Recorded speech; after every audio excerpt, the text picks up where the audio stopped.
Jamie interview, take one. Thank you. With the board settle. Lovely stuff. And action. Can you introduce yourself? Yes, my name is Jamie Robb. Can you tell us about Alnwick, I wasn't born here. I've been brought up in the local area. I've been playing and going on stage ever since I was a kid, like 8 or 9.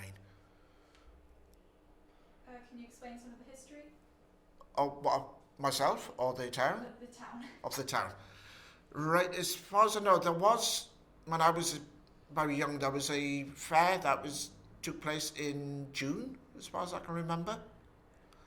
And basically all the schools got involved. There was various processions, there was a lot of stage action. There was a dunking stool for wenches who had been naughty.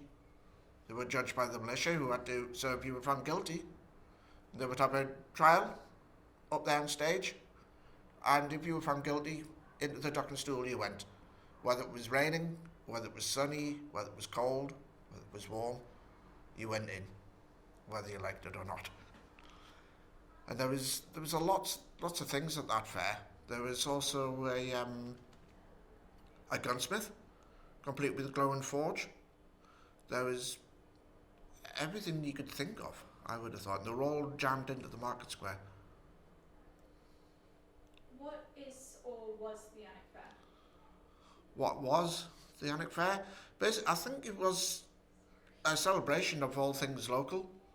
I don't think there was any like outside acts apart from local ones within 10, 15 miles or so, but you had all sorts of people in. You had show people in, you had musicians, actors, that gunsmith as I spoke to you about.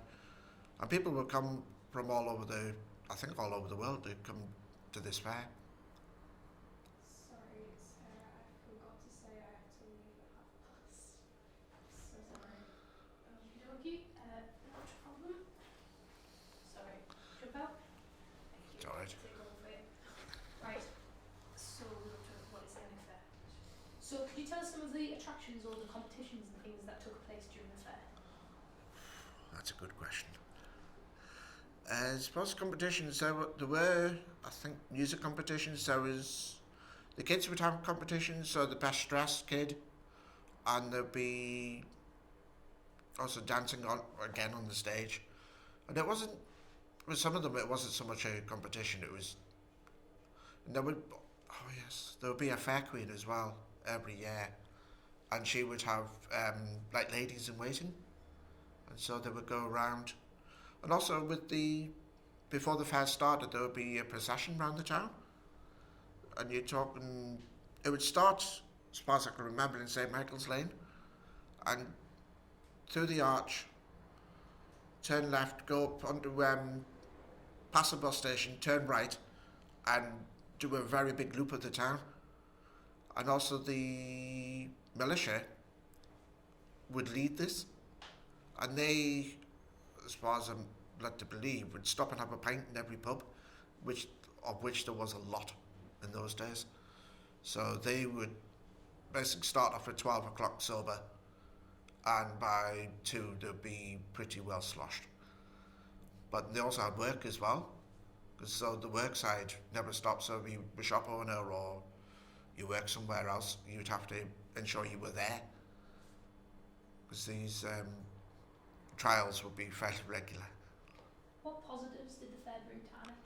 A lot of positives. There was a lot of people came into the town as well. I can't tell you how many, but everywhere was booked out, everywhere, and you couldn't move. There would be bands playing in all the pubs, like every single night as well. So there was a lot of things going on.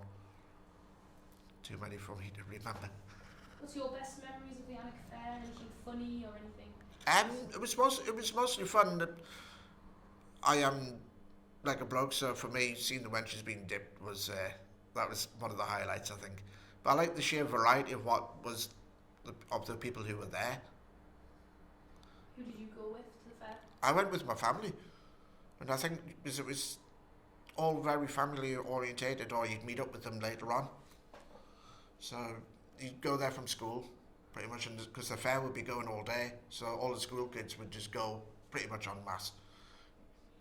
I mean, if you thought about it, you'd take some clothes with you and get changed, then go, or get changed there. What was your favourite thing at the fair, like an activity or something that you enjoyed the most? Performing, funnily enough. That was my main thing. That's what I've seemingly done since I was about 7, and I'm 47 now, so 40 odd years. What kind of things did you perform? Music. I'm a fiddle. Well, I started off on the fiddle or violin.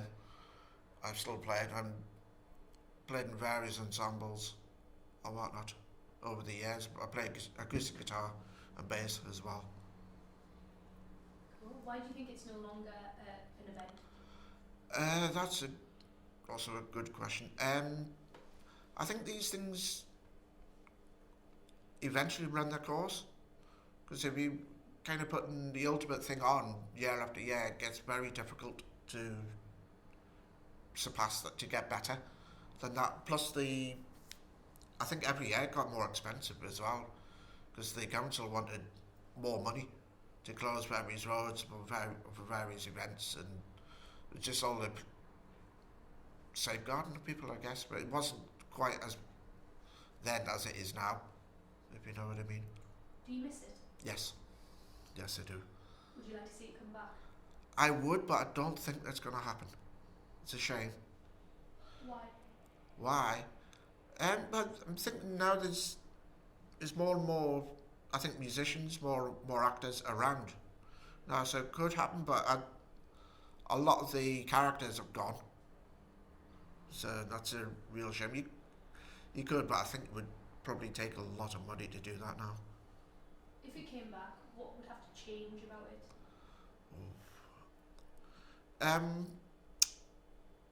I think the accommodation side would have to change as well, because it's there, but it's not as cheap as it would be. So I believe most of them are quite expensive now. So that would have to change. You'd have to have a special rate or something like that for people coming for this particular week. That's one thing, and the weather, though, of course, you can't control that. Which it would be nice if we could, but we're not magicians. What other great community gatherings are there in Alnwick, or were there in Alnwick? There was the fair. There was also a music gathering that took place in October. So you get musicians coming in, and I dare say every pub would be full. So if you played an instrument or you liked music, you go to any pub and it didn't matter which one. They would come, you'd be played, or you want to listen, you just go along and have a good time. So that's what I would do. Since COVID, Yeah. and where we weren't allowed to be together, why are these kind of community gatherings, why are they important? They keep people they give people a sense of well-being. They give them a sense of belonging, like community, as well. Because there seems to be a lot of youngsters, particularly, don't take this wrong way, but I see them wandering around the streets, and there's seems to be no scouts, particularly around here. There's no clubs, there's no brownies, there's no discos for the kids anymore, all of which used to take place very regularly, and that's all gone. I think it's silly. So, do you remember any of the costumes from the Alnwick Fair? Oh, I remember one that my mother had made. I think it had the hat. I think it was a little silver astronaut costume, and the hat, made out of cardboard, must have been the best part of 2 foot tall. So it made a short guy a bit taller. Do you remember any of, you mentioned a lot of the characters from the fair are now gone. Who do you remember in particular? Remember there was a guy called Adrian Irons who I think started that off. There was another guy called Peter Lewis who used to run Penrose's. There was a guy who used to come over from Sweden, I think, who played his I was going to call it a harpsichord, but it's not. Hardanger fiddle. He used to come every year, religiously, year after year after year. So there would be music going on, there'd be things organised by those two guys. And yeah, I miss it, man. Would you like to see it come back? I would like to, but I don't think I'm going to. And then I'll end on just, what was your best memory of it? Or your last memory of it? My best memory is playing in it, and I wasn't old enough to drink at the time. I remember that, but I think getting hold of like drinks and whatnot wasn't too much of a problem. It wasn't the same problem that it is now, and just being on stage. I think performing in front of loads of people because you didn't know who was going to be there. To be honest, that's what I miss. Lovely. Has anyone else got any questions you want to fire out? No? Lovely, then we'll cut there, please.